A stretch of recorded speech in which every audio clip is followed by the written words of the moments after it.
2024년 6월 28일 금요일 새벽 기도회 하나님 앞에 드리겠습니다. 찬송가 413장 함께 찬양하겠습니다.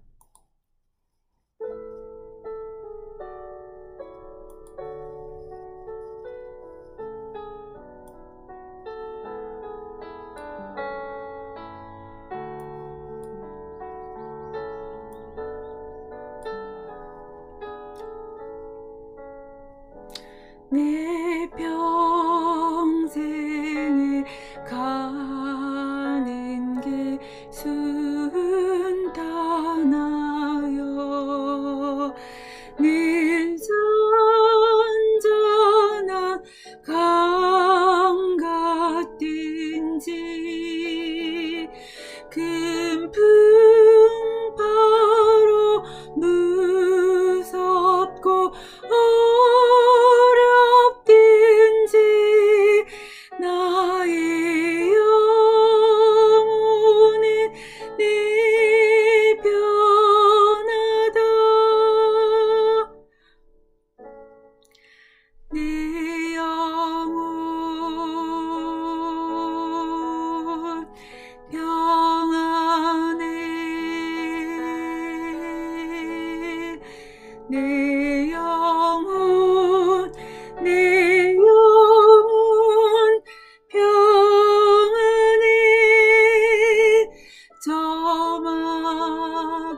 저마귀는 우리를 삼키려고 입 벌리고 달려와도 주의 손은 우리의 비상되니 끝내 싸워서 이기리라. 내 영혼 평안해. 내 영혼 평안해. 내 지은 죄 주홍빛 같더라도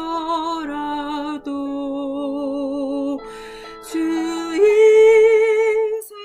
예수께 달으면 그 십자가 피로써 다시 세상 있는 보다 더 정하리라.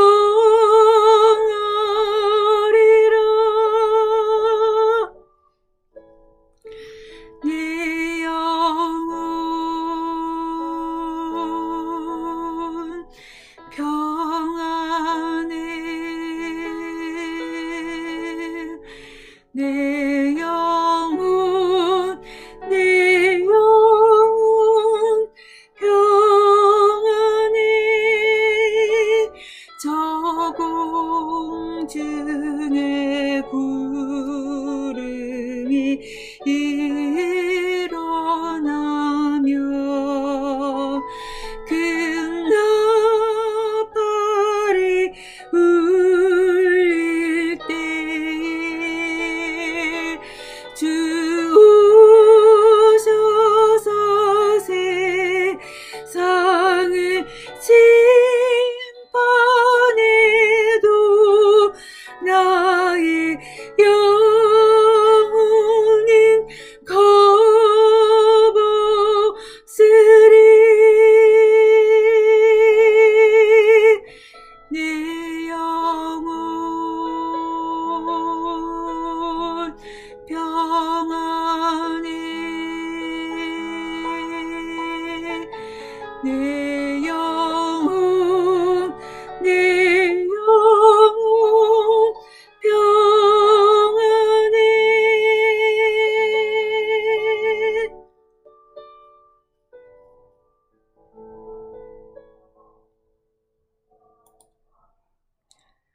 오늘 주신 하나님의 말씀은 사도행전 27장 21절에서 44절 말씀입니다.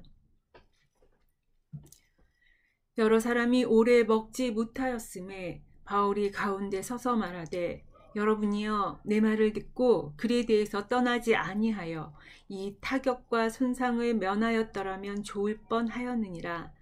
내가 너희를 권하노니 이제는 안심하라.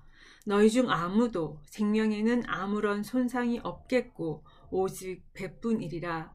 내가 속한 바 곧 내가 섬기는 하나님의 사자가 어젯밤에 내 곁에 서서 말하되 바울아 두려워하지 말라. 내가 가이사 앞에 서야 하겠고 또 하나님께서 너와 함께 항해하는 자를 다 내게 주셨다 하였으니 그러므로 여러분이여 안심하라. 나는 내게 말씀하신 그대로 되리라고 하나님을 믿노라.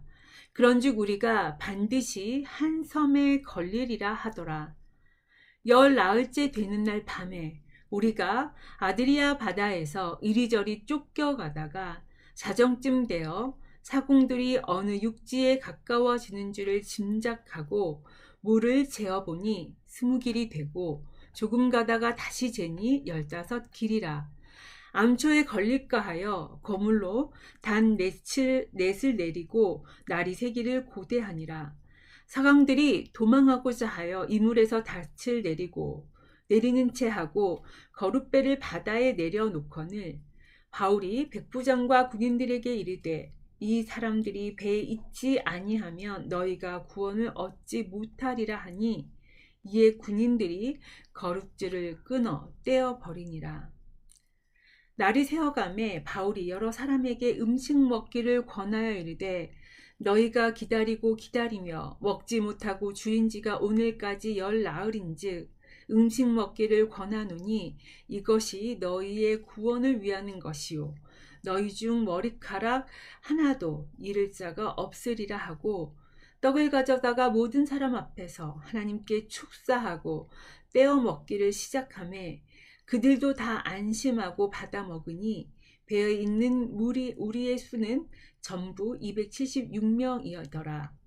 배부르게 먹고 밀을 바다에 버려 배를 가볍게 하였더니 날이 새매 어느 땅인지 알지 못하나 경사진 해안으로 된 항만이 눈에 띄거늘 배를 거기에 들여다 댈 수 있는가 의논한 후 닻을 끊어 바다에 버리는 동시에 키를 풀어 늦추고 돛을 달고 바람에 맞추어 해안을 향하여 들어가다가 두 물이 합하여 흐르는 곳을 만나 배를 걸매 이 물은 부딪혀 움직일 수 없이 붙고 고물은 큰 물결에 깨어져 가니 군인들은 죄수가 헤엄쳐서 도망할까 하여 그들을 죽이는 것이 좋다 하였으나 백부장이 바울을 구원하려 하여 그들의 뜻을 막고 헤엄칠 줄 아는 사람들을 명하여 물에 뛰어내려 먼저 육지에 나아가게 하고 그 남은 사람들은 널조가 혹은 배 물건에 의지하여 나가게 하니 마침내 사람들이 다 상륙하여 구조되니라. 아멘. 가이사에게 항소한 바울은 로마로 가게 됩니다. 그런데 로마로 가는 백길은 순탄하지 못했습니다. 가이사랴에서 로마까지 지금도 그 길이 결코 가깝지 않은데 그 당시 배로 항해해서 가야 하니 당연히 가는 길이 쉽지 않았겠죠. 더군다나 유라굴로라는 광풍을 만나 배는 난파하였고 풍랑에 이리저리 표류하고 있었습니다. 그리고 이 광풍이 멈출 기세가 없어 그야말로 살 수 있다는 소망마저 사라져 가고 있었습니다. 그래서 사도행전 27장 20절에 보면 여러 날 동안 해도 별도 보이지 아니하고 큰 풍랑이 그대로 있음에 구원의 여망마저 없어졌다라고 말하고 있습니다. 이렇게 광풍 가운데 표류하며 죽음이 코앞에 닥친 그때 오늘 본문에서 보면 바울은 지도력을 발휘하여 배 안의 사람들을 안심시키고 결국 배가 안전하게 육지에 닿게 합니다.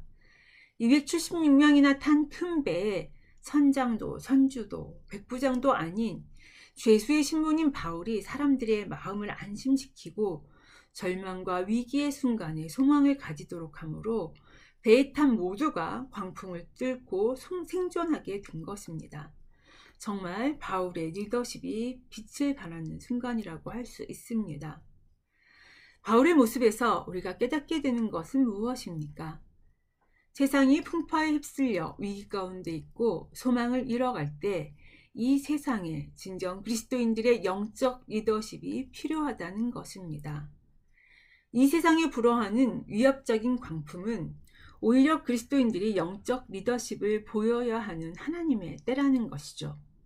그리고 이러한 그리스도인들의 영적 리더십을 통해 세상은 절망 가운데 소망을 발견하고 죽음 가운데 생명의 항구로 인도함을 받을 수 있다는 것입니다.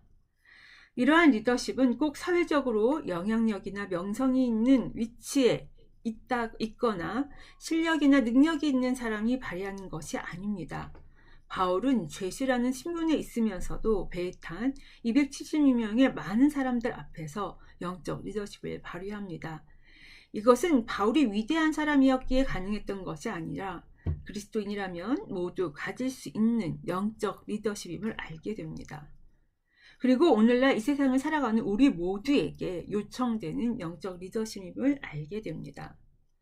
그렇다면 광풍의 위기 앞에, 죽음의 위협 앞에 바울은 어떤 리더십을 발휘했는지 살펴보면서 우리도 이러한 영적 리더십을 배워 우리가 있는 곳에서 영적인 리더십을 발휘할 수 있는 그러한 성도가 될 수 있기를 소망합니다. 첫 번째로 바울의 리더십은 하나님 말씀에 이끌리는 리더십이었습니다. 멈추지 않는 풍랑으로 낙담하여 제대로 먹지도 못하고 있는 사람들을 향해 바울은 다음과 같이 말합니다. 22절에 이제는 안심하라. 너희 중 아무도 생명에는 아무런 손상이 없겠고 오직 백분이니라. 바울은 무기력함과 절망 중에 있는 사람들 가운데 서서 그들에게 희망을 선포합니다. 아직 풍랑이 그치지 않았고 그렇다고 그들이 정박할 수 있는 육지가 보이는 것도 아니었는데 바울이 이렇게 담대하게 말한 이유는 무엇입니까?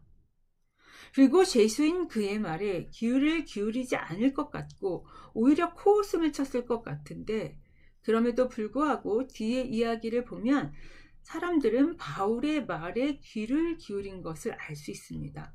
이렇게 그의 말을 듣고 신뢰했던 이유는 무엇입니까? 사람들이 단순히 희망의 말을 듣고 싶었기 때문일까요? 그렇지 않습니다. 오늘 바울은 자신이 어떻게 그들의 생명과 안전을 보장하며 이야기할 수 있는지 그 근거를 말합니다. 23절과 24절에 이렇게 말합니다. 내가 속한 바 곧 내가 섬기는 하나님의 사자가 어젯밤에 내 곁에 서서 말하되 바울아 두려워하지 말라. 내가 가이사 앞에 서야 하겠고 또 하나님께서 너와 함께 항해하는 자를 다 내게 주셨다 하였으니, 즉 그는 지난밤 하나님의 사자, 즉 하나님께서 그에게 말씀하신 내용을 사람들에게 전달합니다.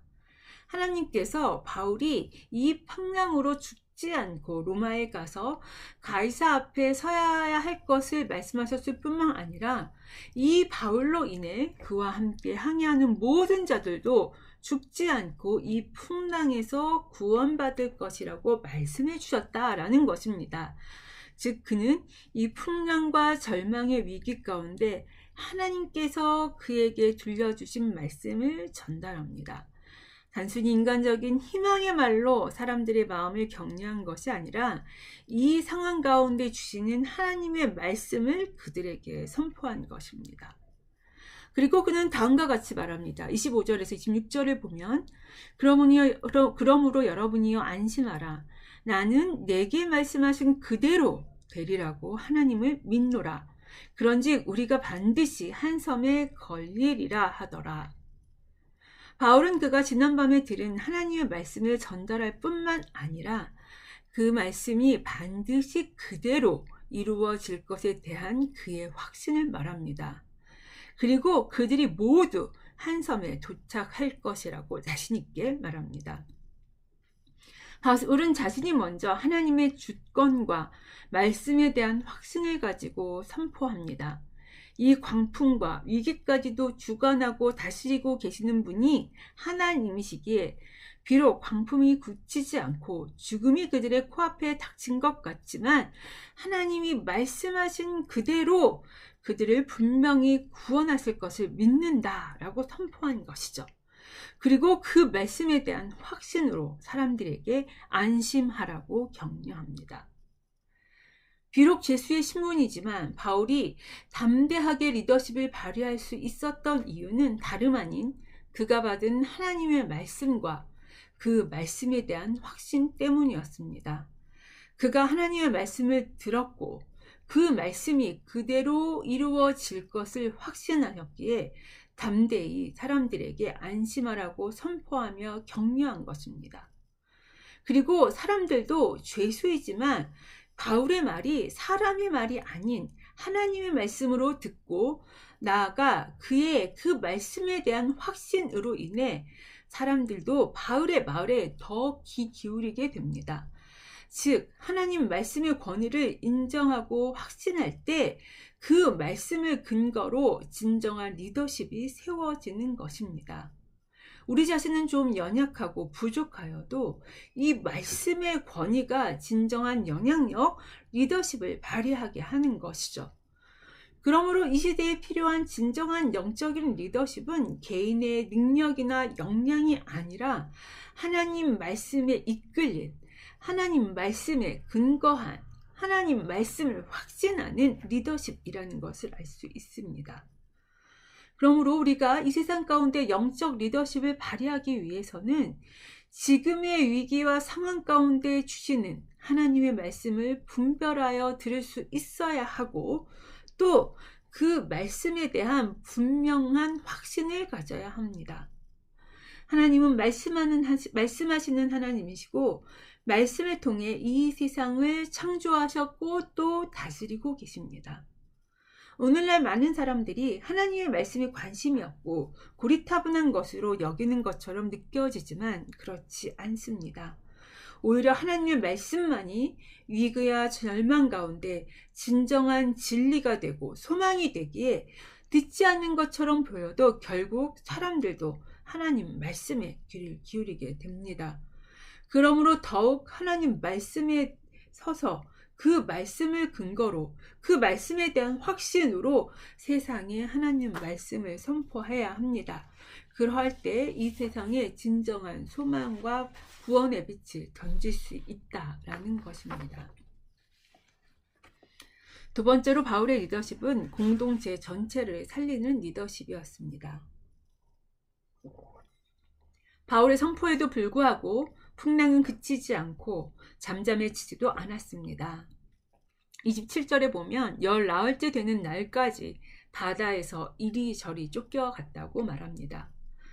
그런데 자정쯤 되어 사공들이 육지에 가까워진 것을 알게 됩니다. 그야말로 물의 깊이가 점점 얕아지면서 바다 밑바닥이 닿기 시작한 것입니다. 그래서 가까이 암초에 걸리지 않도록 닻을 내리고 날이 새기를 기다립니다. 날이 새서 시야가 확보되면 육지가 가까이 있는지 알 수 있기 때문이고 그렇다면 육지로 갈 수 있는 희망이 생기는 것이니까요. 그런데 사공들은 날이 새기도 전에 자신들만 살기 위해 거룻배를 내려 도망하려고 합니다. 육지가 가까워졌다는 것을 안 사공들은 276명이 다 구조될 만큼의 거룻배가 넉넉하게 있지 않고 그렇다면 육지가 보여도 육지로 갈 수 있는 사람은 정해져 있으니 자신들이 먼저 몰래 거룻배를 타고 도망가려고 한 것입니다. 그들은 다른 이들은 어떻게 되든 상관없이 자신들만 살려고 한 것이죠. 이것을 바울이 알고 백부장과 군인들에게 말해 그들이 도망치지 못하도록 합니다. 왜 그렇습니까? 만약 사공들만 거룻배를 타고 도망가는 것이 알려지면 사람들도 거룻배를 타려고 너도 나도 싸우기 시작할 것이기 때문입니다. 나눈 거룻배를 두고 아수라장이 되어 도리어 선상에서 서로가 서로를 죽이는 일이 일어날 수 있다는 것이죠. 결국 그렇다면 풍랑이 아니라 서로가 서로에 의해서 죽게 될 것입니다. 풍랑보다 더 무서운 것이 살기이고, 이러한 서로에 대한 살기가 그들 가운데 배를 아수라장으로 만들 것이기 때문입니다. 이것을 감지한 군인들도 바울의 말을 듣고 거룻줄을 끊어 배에서 떼어버립니다. 그래서 사공들이 거룻배를 타고, 아니 그 어느 누구도 거룻배를 타고 자신들만 육지로 가는 것을 원천적으로 막아버리죠. 여기서 우리가 바울의 모습을 통해 알게 되는 것은 무엇입니까? 세상은 자신의 생명과 안전이 최우선이기에 이기적으로 자신만 살려고 발버둥치게 되어 있습니다. 어차피 공동체를 다 살릴 수는 없으니 몇몇 사람이라도 제대로 사는 것이 낫다고 여겨 자신의 생존과 안전을 정당합니다. 겨우 육지 가까이 왔는데 모두가 타고 갈 거룻배가 없으니 몇몇이라도 살아남는 것이 맞다라는 것이죠. 모두가 다 함께 죽을 수는 없는 노릇 아닙니까? 이것은 이기적인 것이 아니라 합리적인 계산처럼 여겨집니다. 그런데 바울은 백부장과 군인들에게 그 어느 누구도 배에서 떠나서는 구원을 얻지 못한다고 선포하며 거룻줄을 끊어 떼어버리게 합니다. 그래서 육지로 갈 수 있는 방법을 없애버리죠. 그런데 그러면 그나마 몇몇조차도 탈 수 있는 가능성도 사라지고 오히려 모두가 배 안에서 죽을 수 있는데 이렇게 하는 것이 옳았을까요? 그런데 개인의 생존과 구원에만 몰두하면 오히려 살기 어렵습니다. 그것이 당장 내가 살 수 있는 방법처럼 여겨지고 거룻배를 타고 나가는 사공들을 배에 있는 사람들이 가만두지 않을 테니 훨씬 더 소란스러워지겠죠. 오히려 어떤 무시무시한 일이 일어날지 알 수 없습니다. 그래서 바울은 공동체 전체를 살리는 것에 목적을 둡니다. 그리스도인들의 리더십은 개인의 구원이 아니라 공동체 전체의 구원에 관심을 둡니다. 나만 살고 구원받는 것이 목적이 아니라 오히려 그리스도인들은 나뿐만 아니라 다른 이들도 살리고 구원받는 것에 목적을 둡니다. 24절에 보면 하나님은 바울 때문에 바울뿐만 아니라 바울과 함께 항해하는 모든 사람까지도 구원해 주십니다. 바울로 인해 바울이 속한 공동체까지도 구원하신다는 것입니다. 그러므로 리더십은 개인의 생존과 안전에 집중해서는 안 되고 공동체를 보고 공동체를 함께 구원하시는 하나님의 능력을 바라볼 수 있어야 합니다. 오히려 위기 때 개인주의적인 행동으로 공동체를 분열시키고 더 큰 위험에 빠뜨릴 수 있음을 인지하고 눈을 공동체 전체로 돌리고 공동체 전체가 함께 구원에 이를 수 있도록 인도해야 한다라는 것입니다. 그러할 때 놀라운 방법으로 공동체 전체를 구원하신 하나님의 역사를 경험하게 되고, 이렇게 공동체를 우선시하고 공동체를 살리는 리더십, 그것이 그리스도인들의 리더십이라는 것입니다. 세 번째로 바울의 리더십은 실질적인 생명의 나눔을 만들어가는 리더십이었습니다. 이렇게 사공들의 탈출을 봉쇄하는 한바탕의 소동이 있고 난 뒤 바울은 33절에 사람들에게 음식 먹기를 권합니다. 33절과 34절에 보면 다음과 같이 말합니다. 날이 새어가매 바울이 여러 사람에게 음식 먹기를 권하여 이르되 너희가 기다리고 기다리며 먹지 못하고 줄인 지가 오늘까지 열나흘인즉 음식 먹기를 권하노니 이것이 너희의 구원을 위하는 것이요 너희 중 머리카락 하나도 잃을 자가 없으리라 하고, 육지로 갈 수 있는 거룻배를 다 떼내려 보냈으니 사람들의 마음도 착잡했을 것입니다. 물론 당장 배 안이 아수라장이 되는 것을 막기는 했지만 이제 육지로 나아갈 수 있는 거룻배가 없어졌으니 고민에 빠졌을 것이고, 그렇다면 과연 그들이 죽지 않고 살아서 육지로 갈 수 있을까 의심스럽기도 했을 것입니다. 그런데 그때 바울은 사람들에게 음식을 먹으라고 권면합니다. 그러면서 너희 중 머리카락 하나도 잃을 자가 없을 것이라고 하면서 그들 중 어느 사람도 죽지 않고 구원받을 것을 다시 격려합니다. 그렇다면 바울은 왜 뜬금없이 음식을 먹으라고 권유한 것일까요? 사람들은 풍랑의 위협과 죽음의 공포 앞에 열 나흘 동안 아무것도 먹지 못하고 지내고 있었습니다. 그야말로 그들의 몸과 마음은 있는 대로 다 지쳐 있었습니다. 그들에게 음식을 먹으라고 권한 것은 그들의 원기를 북돋우기 위한 것이었을 뿐만 아니라 나아가 그들이 앞으로 구원받을 것에 대한 소망을 가지도록 하는 행동이기도 했습니다. 앞으로 살아 육지로 가기 위해서는 바다에서 또 육지로 헤엄쳐 갈 만한 힘이 있으려면 먹어야겠죠. 그러나 이것은 단순한 힘을 얻기 위한 지식을 넘어서는 것이었습니다. 바울은 말로만 그들이 구원받을 것이라고 전달한 것이 아니라 행동을 통해, 즉 생명의 식탁의 나눔을 통해 구원에 대한 소망을 행동으로 나타냅니다. 먹음을 통해 구원을 미리 체험하게 하는 것이죠. 그래서 바울은 떡을 가져다가 모든 사람 앞에서 하나님께 축사하고 떼어 먹기를 시작합니다. 축사하고 떼어 먹었다는 말이 성찬식을 연상시킵니다. 그야말로 바울은 그 배 위에서 성찬식을 경행한 것입니다.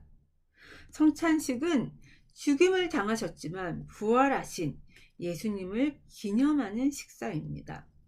절망과 죽음의 권세를 이기고 부활하신 주님을 기억하고 그 죽음과 부활에 우리도 동참하는 식사가 바로 성찬식입니다. 즉 풍랑으로 인해 절망과 죽음의 권세가 그들을 엄습하고 있지만 떡을 떼어 먹으며 그 절망과 죽음의 권세를 이기시고 부활하신 예수님을 기억하며 그들도 예수님처럼 예수님과 함께 부활할 것, 생명을 얻을 것을 소망하고 기대하게 하는 것입니다. 즉 바울은 단순히 구원의 선포뿐만 아니라 실질적인 식탁의 나눔을 통해 구원과 생명에 대한 소망을 가지게 합니다. 나누는 떡을 먹으며 그들은 다시 생명의 소망을 가지게 되는 것입니다. 즉 바울은 실질적인 생명의 식탁을 통해 그들로 소망을 가지게 합니다. 그러자 36절에 38절에 보면 사람들이 다 안심하고 받아먹고 배부르게 먹었다라고 말합니다. 배는 바다 한가운데 닻을 내리고 있고 육지로 갈 수 있는 거룻배가 하나도 없지만 그럼에도 불구하고 사람들은 두려워하고 불안해하는 것이 아니라 오히려 이 생명의 나눔을 통해 안심하고 배부르게 됩니다. 이렇게 실질적인 생명의 나눔을 통해, 음식의 나눔을 통해 절망과 불안을 떨쳐내고 부활의 소망으로 안심하며 평안을 누리게 되는 것, 그것이 진정 이 시대에 필요한 리더십이라는 것입니다. 말씀을 정리하겠습니다.